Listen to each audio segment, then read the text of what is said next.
recording minutes. 25, yeah. Okay. Okay. So back door shut. Yep. They're doing a poem. They're very like An it. Australian poem. Here we go. You got to sit here, bro, because I got to sit there because I got to be on the right hand side. There you go. Cool. We good to go? In a second. I've got my hanky ready. Wait. Okay. You got that on there. Can you see us? Good. Did I start last time? Yeah. Do you want to start this time? Sure. Right. Passion. There was movement at the station, for the word had passed around that the colt from old regret had got away, and had joined the wild bush horses. He was worth £1,000, so all the cracks had gathered to the fray. All the tried and noted riders from the stations near and far had mustered at the homestead overnight. For the bushmen love hard riding where the wild bush horses are, and the stock horse snuffs the battle with delight. There was Harrison, who made his pile when Pardon won the cup. The old man with his hair as white as snow, but few could ride beside him when his blood was fairly up. He would go wherever horse and man could go. And Clancy of the Overflow came down to lend a hand. No better horseman ever held the reins, for never horse could throw him while the saddle girths would stand. He learned to ride while droving on the plains. And one was there, stripling on a small and weedy beast. He was something like a racehorse undersized, with a touch of Timor pony, 3 parts thoroughbred at least, and such as are by mountain horsemen prized. He was hard and tough and wiry, just the sort that won't say die. There was courage in his quick and patient tread, and he bore the badge of gameness in his bright and fiery eye, and the proud and lofty carriage of his head. Getting excited now. But still so slight and weedy, one would doubt his power to stay. And the old man said, "That horse will never do. For a long and tiring gallop, lad, you'd better stop away. Those hills are far too rough for such as you." So he waited, sad and wistful. Only Clancy stood his friend.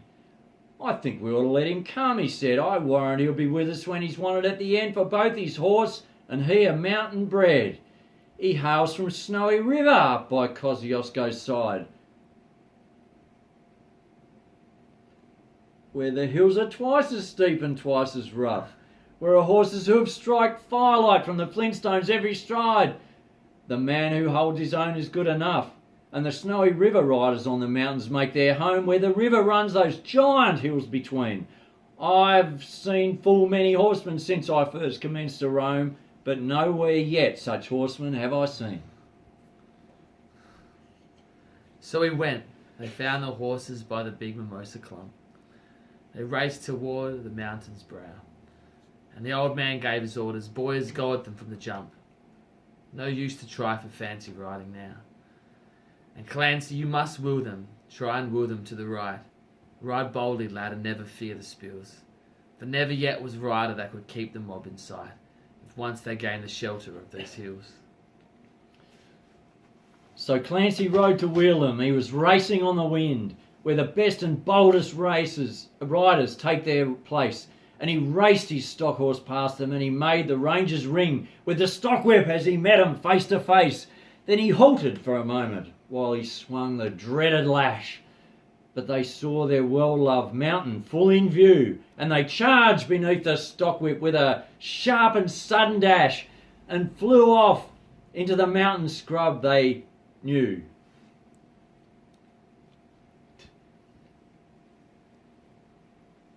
Then fast the horsemen followed, and the gorges deep and black resounded to the thunder of their tread. And the stock whips woke the echoes, and they fiercely answered back from cliffs and crags that beetled overhead. And upwards, ever upward, the wild horses held their way, where mountain ash and Currajong grew wide. And the old man muttered fiercely, "We may bid the mob good day. No man can hold them down the other side."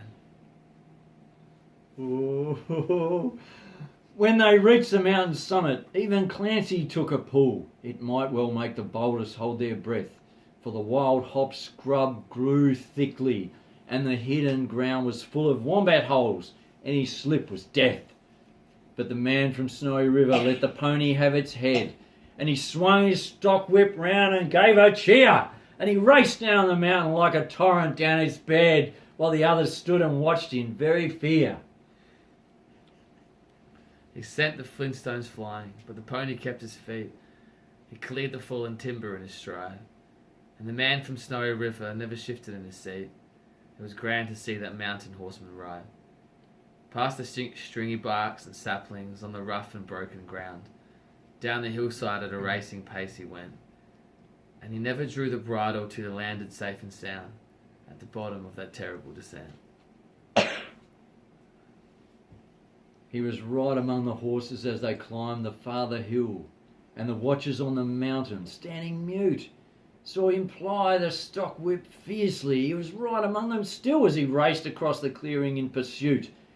Then they lost him for a moment, where two mountain gullies meet, in the ranges. But a final glimpse reveals on a dim and distant hillside the wild horses racing yet, with the man from Snowy River at their heels.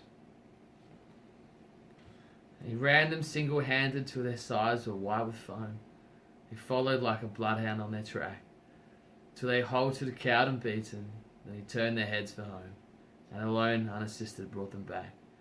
But his hardy mountain pony scarcely raised a trot. He was blood from hip to shoulder from the spur, but his pluck was still undaunted, and his courage fiery hot, for never yet was mountain horse a cur.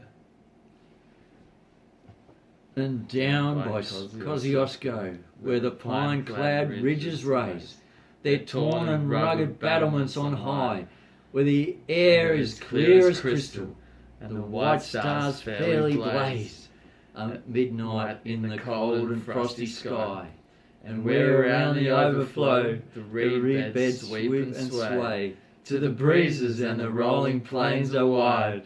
The man from Snowy River is a household word today, and the stockmen tell the story of his ride. Woo woo! Oh, yeah!